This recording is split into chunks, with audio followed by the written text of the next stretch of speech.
क्या आपने कभी सोचा है कि हमारे मस्तिष्क के बीचों बीच छिपा हुआ एक छोटा सा केंद्र हमें उस आनंद से जोड़ सकता है जो किसी भी भौतिक सुख से कहीं ऊपर है? यह कोई कल्पना नहीं, यह आत्मा का अनुभव है जिसे केवल वे ही समझ पाते हैं जो भीतर उतरने की हिम्मत रखते हैं। इसी को योगानंद जी ने कहा, the divine ecstasy is not born of the senses but own of the soul. और यही आत्मिक परमानंद शुरू होता है उस रहस्यमय बिंदु से जिसे आज की आधुनिक विज्ञान पीनियल ग्लैंड कहता है, और योग के विज्ञान में इसे आज्ञा चक्र या तीसरी आंख के नाम से जाना जाता है। यह ग्रंथि सिर्फ एक जैविक अंग नहीं है, यह एक द्वार है जो बाहर की दुनिया से हटकर भीतर की अनंत यात्रा को आरंभ करता है।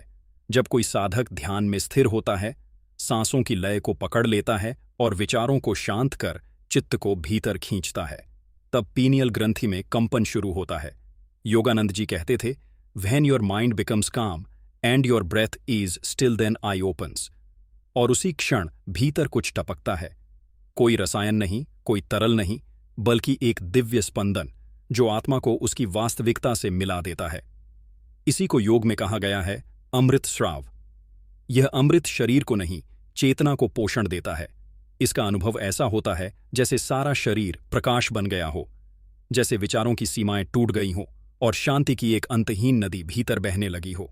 कई लोग इसे संभोग जैसा अनुभव मान लेते हैं, लेकिन जो इसे वास्तव में जानते हैं वे कहते हैं यह उससे भी कहीं ऊंचा, कहीं पवित्र और कहीं व्यापक है, क्योंकि जहां संभोग शरीर का मिलन है वहां यह आत्मा का परमात्मा से मिलन है। योगानंद जी की आत्मकथा में एक जगह आता है, द ब्लिस ऑफ समाधि मैक्स ऑनल अर्थली प्लेजर्स सीएम पेल, यानी समाधि का आनंद इतना तीव्र, इतना शांत और इतना संपूर्ण होता है कि सारी दुनिया के सुख भी उसके सामने फीके लगते हैं। और यह सुख किसी बाहर की चीज से नहीं आता, यह तो हमारे ही भीतर है, छिपा हुआ, शांत लेकिन जागने को तैयार। केवल एक बात चाहिए, साहस भीतर जाने का, रुकने का और गहराई में उतरने का। आधुनिक विज्ञान भी अब मानने लगा है कि पीनियल ग्रंथि एक फोटो रिसेप्टिव ग्लैंड है, यानी यह सिर्फ शरीर के लिए नहीं, चेतना के लिए काम करती है। योगानंद जी ने भी कहा, your body has a spiritual centre, if you awaken it you awaken to the truth. और यही कारण है कि हर ध्यान परंपरा में इस केंद्र पर ध्यान करने की सलाह दी जाती है। नजर को दोनों भौं के बीच लाकर टिकाना, सांस को धीमा करना और बस भीतर होते जाना। कुछ ही क्षणों में वहां कंपन शुरू होते हैं, कुछ एक रोशनी सी दिखती है, कुछ एक सुगंध आती है और धीरे धीरे उस जगह से एक ऐसा रस बहने लगता है जो शब्दों से परे है। इसे अनुभव करने वाला साधक यह नहीं कह सकता कि उसने क्या पाया, लेकिन वह यह जरूर कहता है कि अब उसे कुछ भी नहीं चाहिए। यही है आत्मा का सच्चा संतोष, यही है वह दिव्य रस जिसे गीता में ब्रह्म रस कहा गया है और जिसे योगानंद जी ने the nectar of divine consciousness कहा। ध्यान की सही विधि और निरंतर अभ्यास से कोई भी व्यक्ति इस अमृत को अनुभव कर सकता है, लेकिन इसके लिए जरूरी है ईमानदारी, धैर्य और पूर्ण समर्पण। यह कोई एक दिन की क्रिया नहीं, यह तो जीवन का एक मार्ग है। एक बार जब तुम इस मार्ग पर चल पड़ते हो तो धीरे धीरे शरीर तुम्हारा साधन बन जाता है, मन तुम्हारा सहयोगी बन जाता है और आत्मा तुम्हारा मार्गदर्शक। और तब पीनियल ग्रंथि सिर्फ एक अंग नहीं रहती, वह एक मंदिर बन जाती है, भीतर का मंदिर जहां ईश्वर हर सांस में, हर स्पंदन में, हर मौन में उपस्थित है। यही है वह रहस्य जो हजारों वर्षों से ऋषियों ने जाना और जिसे योगानंद जी ने फिर से दुनिया को बताया। यह विज्ञान आज भी वैसा ही है, सच्चा, जीवंत और हर आत्मा के लिए खुला। प्रश्न सिर्फ इतना है, क्या तुम इसके लिए तैयार हो? क्या तुम भीतर जाने का साहस रखते हो? यदि हां, तो इस यात्रा की शुरुआत आज से ही हो सकती है, अभी इसी क्षण। और यदि तुम उस आनंद को महसूस करो तो यह जरूर याद रखना, वह आनंद कहीं बाहर से नहीं आया, वह तो हमेशा तुम्हारे भीतर था। बस अब तुमने उसकी दस्तक को सुनना शुरू किया है। अब सवाल यह उठता है कि क्या हर कोई इस पीनियल ग्रंथि को जागृत कर सकता है?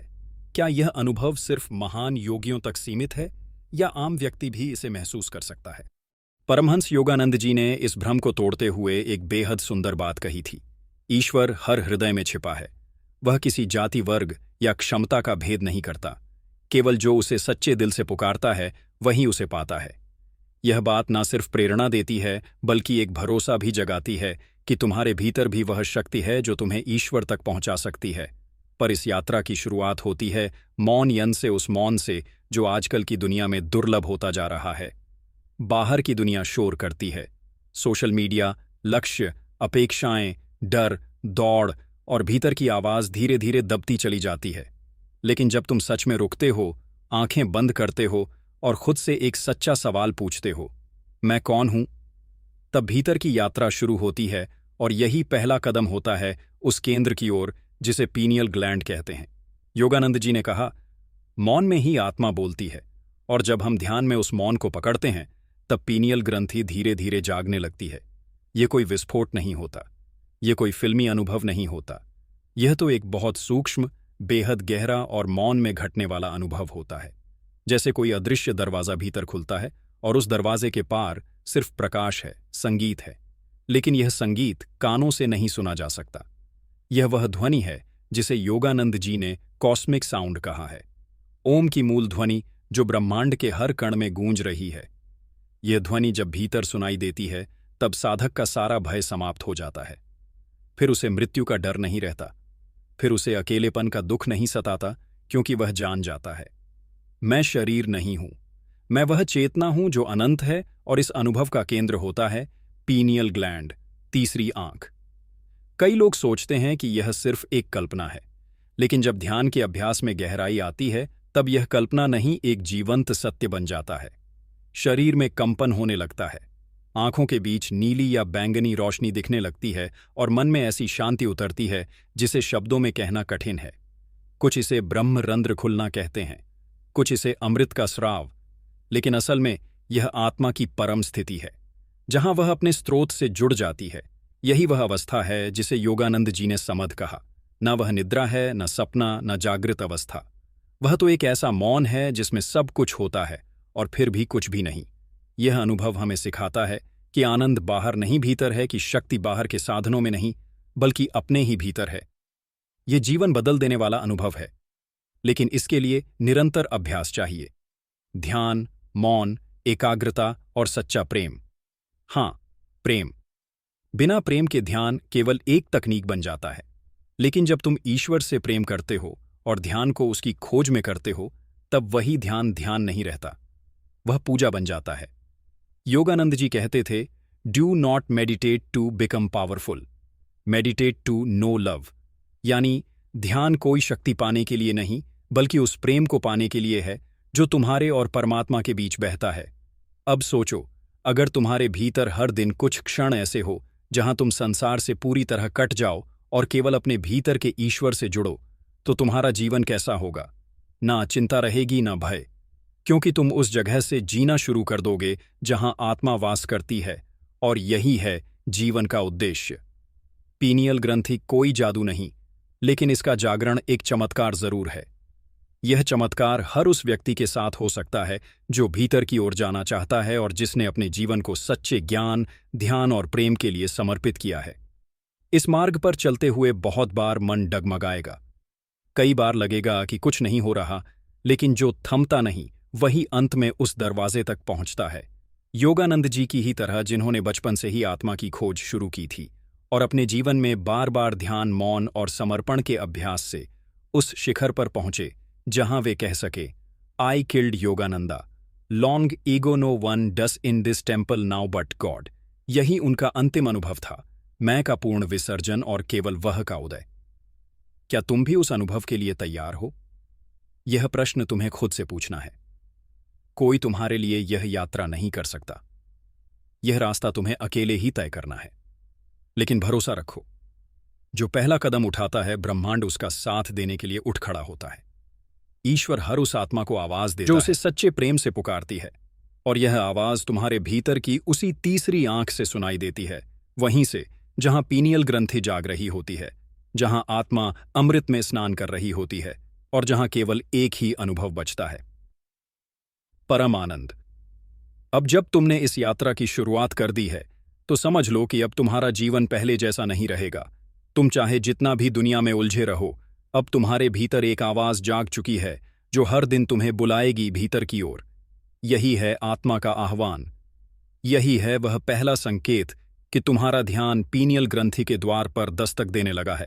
योगानंद जी कहते थे, the soul loves to meditate for in contact with the spirit lie its greatest joy, यानी आत्मा को ध्यान से प्रेम है क्योंकि वहीं उसे अपनी सबसे बड़ी पूर्णता मिलती है। लेकिन ध्यान कोई तकनीक नहीं, यह तो प्रेम की एक भाषा है। जब तुम मौन होकर बैठते हो और अपने ही भीतर उस बिंदु पर ध्यान केंद्रित करते हो जहां दोनों भौहें मिलती हैं, तब कुछ समय बाद तुम देखोगे विचार धीमे हो रहे हैं, सांसें गहराई में जा रही हैं और मन जो हमेशा बाहर भागता था अब भीतर रुकने लगा है। यही वह क्षण होता है जब साधक पहली बार अपने भीतर की रोशनी को देखने लगता है। कभी वह नीला प्रकाश होता है, कभी बैंगनी लहरें और कभी कभी एक सूर्य की तरह चमकता हुआ बिंदु। योगानंद जी ने इसे स्पिरिचुअल आई कहा, एक दिव्य नेत्र जिससे आत्मा देखती है, और जब यह नेत्र खुलने लगता है तभी तो उस अमृत का पहला बूंद टपकता है। एक अनुभूति जो ना तो शब्दों में बांधी जा सकती है न विचारों में। यह अमृत अनुभव एक साधारण सुख नहीं, यह तो चेतना का रस है। यह वही है जो संतों ने रसस्वादन कहा है, आत्मा द्वारा परमात्मा का स्वाद छकना। और जब एक बार यह छका जाता है फिर संसार की किसी वस्तु में मन नहीं लगता। कोई भी सुख तब अधूरा लगता है क्योंकि अब तुमने असली को छू लिया है। लेकिन इस मार्ग में सबसे बड़ा शत्रु होता है अधीरता। बहुत से साधक इस अनुभव की तलाश में जल्दी करते हैं और जब तुरंत कुछ नहीं होता तो निराश होकर छोड़ देते हैं। लेकिन योगानंद जी कहते थे, patience is the fastest path, the soul waits in silence not in haste, यानी सबसे तेज रास्ता वही है जो धैर्य के साथ तय किया जाता है। इसलिए तुम्हें एक संकल्प लेना होगा कि चाहे अनुभव हो या ना हो, तुम ध्यान करते रहोगे, क्योंकि ध्यान केवल अनुभव के लिए नहीं बल्कि आत्मा की स्वाभाविक क्रिया है। और जब तुम यह समझ लेते हो तब तुम्हारा ध्यान कर्म नहीं प्रेम बन जाता है। इसी प्रेम से जुड़ी है वह अवस्था जिसे योगानंद जी ने सुपर कॉन्शियसनेस कहा है, एक ऐसी चेतना जहां तुम अपने शरीर, मन और सांस से ऊपर उठ जाते हो और यह चेतना धीरे धीरे फैलती है जैसे कोई फूल धीरे धीरे खिलता है। शुरुआत में कुछ क्षणों का अनुभव होता है, फिर धीरे धीरे वह स्थिति स्थायी हो जाती है और एक दिन ऐसा आता है जब साधक की दृष्टि स्थायी रूप से भीतर केंद्रित हो जाती है। बाहर सब कुछ वैसा ही चलता है लेकिन भीतर एक मौन आनंद निरंतर बहता रहता है। यही वह अवस्था है जहां पीनियल ग्रंथि अब मात्र एक जैविक केंद्र नहीं रहती, वो एक ज्योति बन जाती है, एक आंतरिक सूरज जो दिन रात साधक के भीतर जलता रहता है। इस अवस्था को पाने के लिए योगानंद जी ने जो क्रियाएं बताई उनमें सबसे प्रमुख है क्रिया योगा। यह कोई साधारण अभ्यास नहीं, यह एक वैज्ञानिक प्रक्रिया है जो शरीर और आत्मा के बीच के पर्दों को धीरे धीरे हटाती है। इस क्रिया में सांस के माध्यम से ऊर्जा को ऊपर उठाया जाता है, मूलाधार से लेकर आज्ञा चक्र तक, और यही वह यात्रा है जिसे ऊर्ध्व गमन कहा गया है। जब यह ऊर्जा पीनियल ग्रंथि तक पहुंचती है तब वहां अमृत का स्राव शुरू होता है। इसे तंत्र में बिंदु विसर्ग कहा गया है, वह बिंदु जहां ब्रह्मा की बूंद टपकती है। लेकिन याद रखो, यह क्रिया बिना गुरु की अनुमति से करना उपयुक्त नहीं। योगानंद जी ने स्वयं कहा है, without devotion and the right technique क्रिया इज जस्ट ब्रेथ, यानी यदि श्रद्धा नहीं है और विधि शुद्ध नहीं है तो क्रिया केवल सांस बनकर रह जाती है। इसीलिए तुम्हारे लिए जरूरी है कि तुम अपने ध्यान को प्रेम के साथ जोड़ो, हृदय से, आभार से, समर्पण से ध्यान करते हुए कभी कभी अपने हृदय से ईश्वर को पुकारो, हे प्रभु मैं तुम्हें पाना चाहता हूं। इस पुकार में शक्ति होती है। यही पुकार पीनियल ग्रंथि में कंपन पैदा करती है, यही पुकार ब्रह्मांड को खींचती है और यही पुकार वह द्वार जहां अमृत बहता है। इस अमृत को जिसने एक बार छक लिया उसका जीवन बदल गया। वह अब बाहर से नहीं जीता, वह अब भीतर के संगीत पर चलता है। उसके चेहरे पर एक गहरा संतोष होता है, उसकी आंखों में शांति होती है और उसकी उपस्थिति स्वयं एक तपस्या बन जाती है। यही तो था योगानंद जी का जीवन, मौन, मुस्कान और सेवा। उन्होंने इस अमृत को पाया और फिर उसे संसार को बांटा। अब बारी तुम्हारी है, अब तुम्हारा समय है उस झूठी दौड़ से बाहर निकलने का और भीतर की अमर दौड़ में प्रवेश करने का। अब समय है उस अमृत को छकने का जो संभोग से नहीं साधना से टपकता है, जो आनंद से नहीं आत्मा से प्रकट होता है, जो केवल उन्हीं को मिलता है जो थक कर नहीं झुक कर मांगते हैं। और तुम यदि यह अनुभव कर सको तो तुम यह भी जान जाओगे कि यह अमृत तुम्हारे लिए ही बना था हमेशा से, बस तुमने अब जाकर उसकी ओर देखा।